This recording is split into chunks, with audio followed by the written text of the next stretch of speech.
Hi everybody, मैं कृष्णांशु आप सबका स्वागत कर रहा हूँ स्टडी प्लेटफॉर्म स्टडी स्टार्ट पर। आज की क्लास में हम पढ़ेंगे कि आपका जो 2021 में बीएड के लिए जो एंट्रेंस एग्जाम होगा उसको कैसे क्वालिफाई कर पाएंगे और इसके सिलेबस के रिगार्डिंग ही आज हम पढ़ेंगे। आज की क्लास में हम पढ़ेंगे टाइगर प्रोजेक्ट। टाइगर प्रोजेक्ट पढ़ने से पहले एक दो वर्ड को आपको समझ में आना चाहिए, क्योंकि वो टू वर्ड्स आपके एग्जाम में बहुत आपका इंपॉर्टेंस हो जाता है। एक तो आपका हो गया नेशनल पार्क और एक हो गया आपका बायोस्फीयर रिजर्व। ये दो वर्ड को आपको समझ में आना चाहिए कि इस दोनों वर्ड में डिफरेंस क्या है। अगर मैं नेशनल पार्क हूँ, एक पार्क की अगर मतलब क्या होता है, एक बाउंड्री होता है, और नेशनल पार्क का मतलब होता है इस बाउंड्री रहेगा लेकिन इसके अंदर जीव जंतु रहेंगे, आपका एनिमल हो जाए बर्ड हो जाए, ठीक है। यहाँ पर मैन नहीं रहेंगे, ठीक है, मानव समाज की बस्ती नहीं रहेगा। लेकिन अगर बायोस्फीयर रिजर्व पर ला जाए, यहाँ पर नहीं लिखा हूँ, वो आप याद रखिए, वो लिख लीजिए जो भी करना है, ठीक है। बायोस्फीयर रिजर्व अगर मैं कहूँ तो बायोस्फीयर रिजर्व में आपका एनिमल्स रहेंगे, बर्ड्स रहेंगे और इसके अंदर भी मानव समाज की बस्ती रहेगी, ठीक है। ये आप समझ लीजिए, ठीक है। नेशनल पार्क और बायोस्फीयर रिजर्व। अगर मैं कहूँ फर्स्ट नेशनल पार्क इंडिया का कब एस्टेब्लिश हुआ था, अगर ईयर आपको जानना है तो आप याद रखिए 1936 में। और इसका पहला नेशनल पार्क कौन था? Hillary national park. और हिली नेशनल पार्क कुछ टाइम के बाद जिम कॉर्बेट नेशनल पार्क हो गया था। क्यों हुआ था? कुछ टाइम के बाद जब पढ़ेंगे इस आप किसके अंदर एक टाइगर रिजर्व है तो इसके अंदर मैं बता दूंगा, ठीक है। ये आप समझ में आ गया नेशनल पार्क। लेकिन बायोस्फीयर में क्या, आपका जनबसती भी रहेगी और आपका एनिमल बर्ड्स भी इसके अंदर ही रहेंगे, ठीक है। उसको हम बायोस्फीयर कहेंगे, ठीक है। और कब एस्टैब्लिश्ड हुआ था अगर बायोस्फीयर रिजर्व पूछा जाए तो 1971 में ये प्रोग्राम लॉन्च हुआ था, ठीक है। किसके द्वारा? यूनेस्को के द्वारा, ठीक है। ये आप याद रख लीजिए। और इंडिया की फर्स्ट अगर पूछा जाए फर्स्ट बायोस्फीयर रिजर्व कौन था?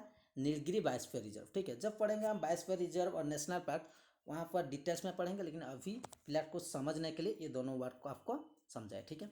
अब पढ़ेंगे टाइगर प्रोजेक्ट। तो टाइगर प्रोजेक्ट क्यों बनाया गया और कब बनाया गया, ठीक है। जब भी कोई प्रोजेक्ट बनाया जाता है, जैसे कि आपका एलिफेंट हो गया, टाइगर बन गया, जो भी बनाया जाता है, अगर उसका पॉपुलेशन कम जाए, तो अगर जब टाइगर का संख्या कम हो जाए तो हम टाइगर प्रोजेक्ट करते हैं। जब एलिफेंट का पॉपुलेशन कम हो जाए या एलिफेंट की संख्या कम हो जाए तो हम एलिफेंट की प्रोजेक्ट बनाते हैं। पॉपुलेशन का मतलब यह मत समझना है कि मानव समाज की संख्या कम हो जाए। पॉपुलेशन का मतलब कुछ भी एक कैटेगरी की कोई भी जीव जंतु हो जाए उसका संख्या कम हो जाए तो इसका हम पॉपुलेशन कहते हैं, ठीक है। तो टाइगर प्रोजेक्ट कब लॉन्च हुआ था? अप्रैल 1973 में, ठीक है। नेक्स्ट आपका इंपॉर्टेंस हो जाता है लार्जेस्ट टाइगर रिजर्व कहाँ पर है आपका इंडिया में? कहाँ पर है? नागार्जुन सागर श्री सलिम टाइगर रिजर्व, वो याद रखिए कहाँ पर है अगर पूछा जाए तो आंध्र प्रदेश एंड तेलंगाना। अब पढ़ेंगे कुछ टाइगर रिजर्व का नेम जो लेफ्ट हैंड साइड में लिखा हूँ और कुछ स्टेट में, ठीक है। राइट हैंड साइड में कौन सी स्टेट में ये उपस्थित है, ठीक है। ये पढ़ने से पहले कुछ बताना चाहता हूँ, कुछ आपके लिए अनाउंसमेंट है। अगर आप कुछ भी बीएड की कोर्स परचेज करना चाहते हैं, ठीक है, क्योंकि 2 मंथ्स के अंदर सभी स्टेट और आपका जो सेंट्रल यूनिवर्सिटी का एंट्रेंस होगा बीएड का वो हो जाएगा, तो आपको सिर्फ पे करना पड़ेगा 700, जो कि आप परचेज कर पढ़ेंगे तो जल्दी आपका कोर्स खत्म पाएगा। और ज़्यादा जानने के लिए आप कांटेक्ट कर पाएंगे इस नंबर में, देख लीजिए, ठीक है। तो चलिए पढ़ते हैं। तो ये जो क्लास रहेगा ये आप अगर सेंट्रल यूनिवर्सिटी का आपका देंगे बीएड का एग्ज़ाम, तो आपका आर्ट्स हो या साइंस सभी के लिए इंपॉर्टेंस है।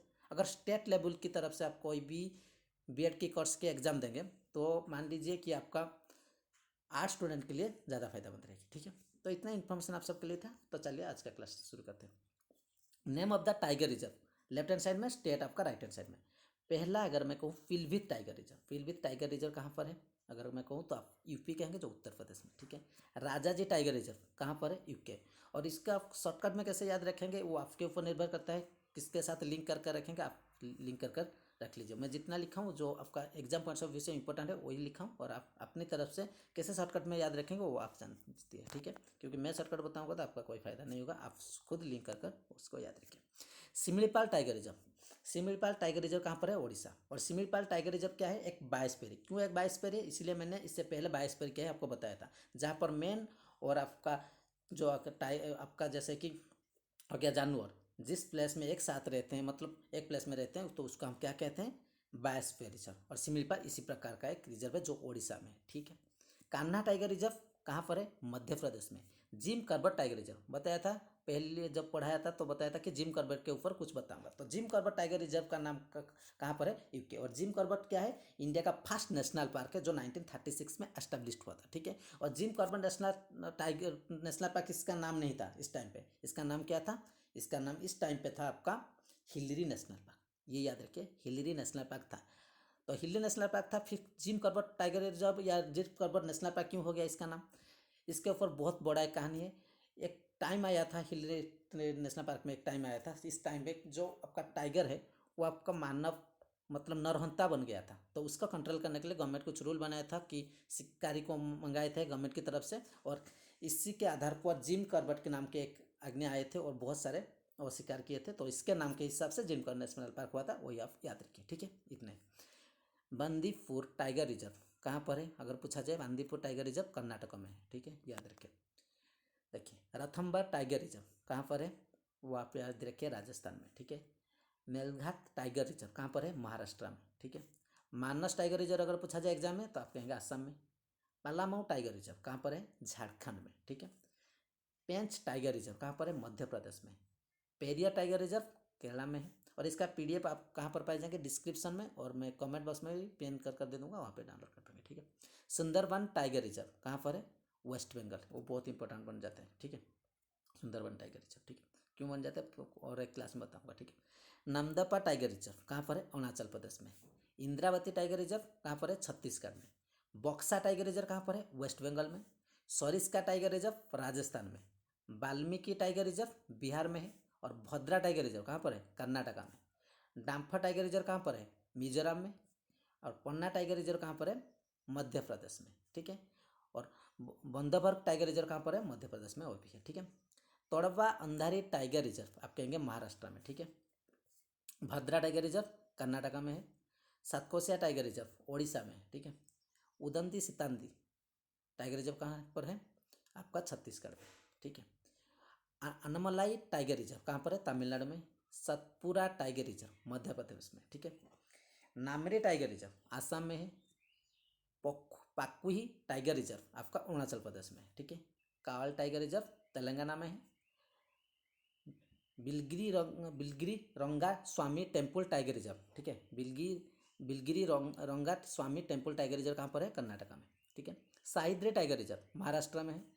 परम बैक्कलुम टाइगर रिजर्व केरला में है, ठीक है। नगरहल टाइगर रिजर्व कर्नाटका में है, ठीक है। मुद्दुमलाई टाइगर रिजर्व आपका तमिलनाडु में है, ठीक है। संजय दुबरी टाइगर रिजर्व याद रखिए, मध्य प्रदेश में, ठीक है। मध्य प्रदेश का भी टाइगर स्टेट बोला जाता है, ठीक है। तब दंडली अंशी नेशनल पार्क कर्नाटका में। अचानक मार टाइगर रिजर्व छत्तीसगढ़ में है। काजीरंगा टाइगर रिजर्व आसाम में है। और बौर टाइगर रिजर्व महाराष्ट्र में। नागार्जुन सागर श्री सलीम टाइगर रिजर्व आंध्र प्रदेश एवं तेलंगाना में। लास्ट में ही कहूँगा, अगर आप क्रैश कोर्स की बैच में ऐड होना चाहते हैं बीएड का, तो 700 आपको पे करना पड़ेगा, और वहाँ से आपका जो भी सिलेबस रहता है डिटेल्स आपको 1 मंथ के अंदर कैसे ख़त्म किया जाएगा वो आपका पढ़ाया जाएगा। और अगर आप फ्री में पढ़ना चाहते हैं तो एवरीडे आप यहाँ पर पढ़ पाएंगे, इसलिए इसको सब्सक्राइब कर रखिए, लाइक करिए, शेयर करिए। और पीडीएफ प्राप्त कैसे कर पाएंगे वो मैं बताऊँ कि डिस्क्रिप्शन में या कमेंट बॉक्स में ही पा पाएंगे। आज के क्लास में इतना ही। Thank you.